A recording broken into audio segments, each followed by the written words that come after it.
पूज्य बापू के नेतृत्व में राष्ट्र जागरण के साथ जन आंदोलन की एक धारा ने आजादी के आंदोलन को एक नई ऊर्जा दी और हम आजादी के पर्व को आज मना पा रहे हैं। इस आजादी के जंग में भारत की आत्मा को कुचलने के भी निरंतर प्रयास हुए हैं, अनगिनत प्रयास हुए हैं। भारत को अपनी संस्कृति, परंपरा, रीत रिवाज इन सब से उखाड़ फेंकने के लिए क्या कुछ नहीं हुआ। वो कालखंड था, सैकड़ों सालों का कालखंड था। शाम दाम दंड भेद सब कुछ अपने चरम पर था और कुछ लोग तो ये मान के चलते थे कि हम तो यावत चंद्र दिवाकरो यहां पर राज करने के लिए आए हैं। लेकिन आजादी की ललक ने उनके सारे मंसूबों को जमीन दोस्त कर दिया।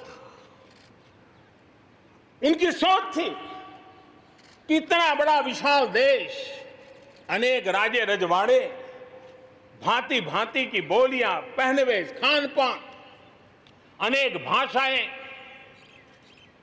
इतनी विविधताओं के कारण बिखरा हुआ देश कभी एक होकर के आजादी का जंग लड़ नहीं सकता है। लेकिन इस देश की प्राण शक्ति वो पहचान नहीं पाए। अंतर्भूत जो प्राण शक्ति है, एकता का सूत्र जो हमें सबको बांध करके रखा हुआ है, उसने आजादी के उस पर्व में पूरी ताकत के साथ जब वो मैदान में आया तो देश आजादी के जंग में विजयी हुआ। हम ये भी जानते हैं कि वो कालखंड था, विस्तारवाद की सोच वालों ने दुनिया में जहां भी फैल सकते के फैलने का प्रयास किया, अपने झंडे गाड़ने की कोशिश की। लेकिन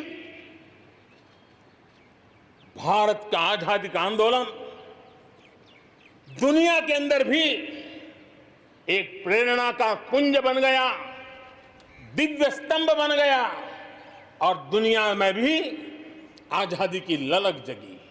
और जो लोग विस्तारवाद के अंधी दौड़ में लगे हुए थे, अपने झंडे गाड़ने में लगे थे, उन्होंने अपने इस मंसूबों को, विस्तारवाद के मंसूबों को पार करने के लिए दुनिया को दो महाविश्व युद्ध में झोंक दिया, मानवता को तहस नहस कर दिया,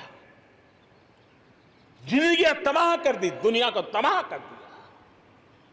लेकिन ऐसे कालखंड में भी, युद्ध की विभीषिका के बीच भी भारत ने अपनी आजादी की ललक को नहीं छोड़ा, न कमी आने दी, न नमी आने दी। देश बलिदान करने की जरूरत पड़ी, बलिदान देता रहा, कष्ट झेलने की जरूरत पड़ी, कष्ट झेलता रहा, जन आंदोलन खड़ा करने की जरूरत पड़ी, जन आंदोलन खड़ा करता रहा। और भारत की ये लड़ाई ने दुनिया में आजादी के लिए एक माहौल बना दिया और भारत की एक शक्ति ने दुनिया में जो बदलाव लाया, विस्तारवाद के लिए चुनौती बन गया भारत। इतिहास इस बात को कभी नकार नहीं सकता है।